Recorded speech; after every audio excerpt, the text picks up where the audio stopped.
औज़ुबिल्लाहिमिनश्शैतानिर्रजीम बिस्मिल्लाहिर्रहमानिर्रहीम। Class 10th physics में हम लोग चैप्टर नंबर 1 के न्यूमेरिकल्स पढ़ रहे हैं। ठीक है, चैप्टर नंबर 1 के न्यूमेरिकल्स हमने 3 किए थे, आज हम 4th न्यूमेरिकल करेंगे। 4th न्यूमेरिकल में आपके पास क्या है, गिवन डाटा क्या है। गिवन डाटा आपके पास ये है, A simple pendulum completes one vibration in 2 seconds. Time period कितना आपको दे दिया, 2 second. Find the length of the pendulum, length आपने फाइंड करनी है। When g is equal to 10 metre per second square, ये आपके पास g की वैल्यू आ गई। हमने इसको जो है वो फार्मूला कौन सा अप्लाई करना है, t is equal to 2 pi square root L by g. तो यहाँ पर 2 पुट कर दें, इज इक्वल टू 2, इसकी 22/7 is equal to square root of L find करना है, जी 10। 7 यहाँ डिवाइड है, इधर आके मल्टीप्लाई, ये ऊपर दोनों मल्टीप्लाई, नीचे आके divide. 2 multiply by 7, 2 multiply by 22, 2 2 से कैंसिल। इस तरफ आपके पास रह गया L बाई 10, दोनों तरफ स्क्वायर ले लें, 7/22 का स्क्वायर और इस तरफ square root of L by 10 का स्क्वायर, ये कैंसिल। 7 का स्क्वायर 49, 22 का square 484 is equal to L by 10। 10 यहाँ डिवाइड है, इधर जाके multiply, L is equal to 49/10 multiply by 10 and 484। ये आपके पास आ जाएगा 490 over 484 which is equal to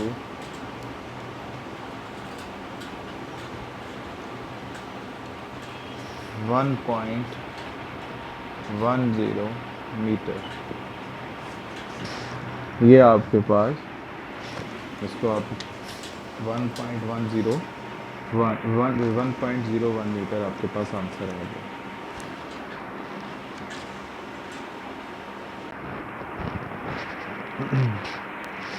fifth numerical है बेटा आपके पास, गिवन डाटा आपके पास है कि आपके पास नंबर ऑफ वेव्स जो हैं वो 100 हैं, वो किसी एक मीडियम से कितने टाइम में 20 सेकेंड में पास हो रहा है। उसके लिए उसने कहा कि फ्रीक्वेंसी फाइंड करें, फ्रीक्वेंसी की मदद से टाइम पीरियड फाइंड करें कि एक वेव को क्रिएट होने में कितना टाइम लग रहा है।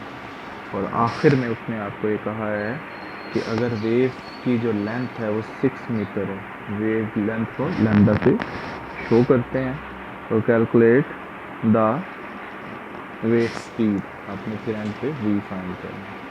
v फाइंड करने के लिए f की ज़रूरत होगी, तो पहले हम f फाइंड करेंगे। तो पहली चीज़ देख लें, फ्रीक्वेंसी फाइंड करने के लिए हम लोग नंबर ऑफ वेव्स को डिवाइड करेंगे टाइम के साथ, यानी 100 divided by 5 which is equal to 20 hertz, क्योंकि फ्रीक्वेंसी का यूनिट क्या होता है, हर्ट्ज़ होता है। ठीक है जी, नेक्स्ट देखें आपके पास क्या है, हमने क्या फाइंड किया, टाइम पीरियड। टाइम पीरियड आपके पास में हमने पहली चीज़ फाइंड कर ली। दूसरी चीज़ क्या हमने फाइंड करनी है, टाइम पीरियड सेकेंड। और हमने ये पढ़ा था कि टाइम पीरियड और फ्रीक्वेंसी एक दूसरे का रेसिप्रोकल होता है। 1/5 से जब कैलकुलेट करोगे तो ये 0.2 सेकेंड बनेगा। तीसरी चीज़ हमने क्या फाइंड करनी है, वेव स्पीड। थर्ड, तो v is equal to F lambda, हमने relationship of wavelength frequency and velocity में ये पढ़ा था। तो वेव लेंथ आपके पास है 6, ये आपको गिवन दी गई थी लैम्डा की वैल्यू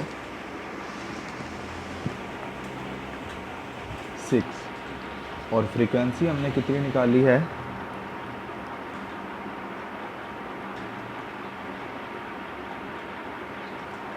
फ्रीक्वेंसी हमारे पास है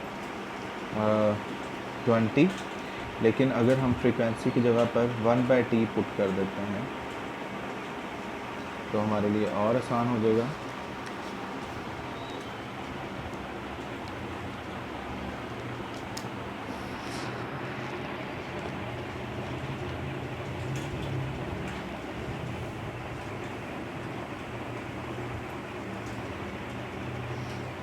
एक चीज़ हमारे पास यहाँ पर हम क्लियर कर लेते हैं कि थोड़ा सी जो मिस्टेक आ रही है वो ये था 6 सेंटीमीटर था, तो मैं सेंटीमीटर को हमेशा मीटर में कन्वर्ट करने के लिए 6 को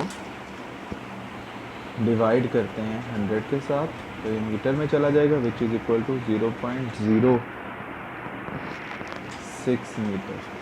तो यहाँ पर हम लोग ये जो यूज़ करेंगे वो ये होगा, फ्रीक्वेंसी है 20 मल्टीप्लाई बाय 0.06 और जब आप इसको सॉल्व करोगे तो ये आ जाएगा 0.3 मीटर पर सेकेंड, ये वेलोसिटी आ जाएगी, स्पीड आ जाएगी।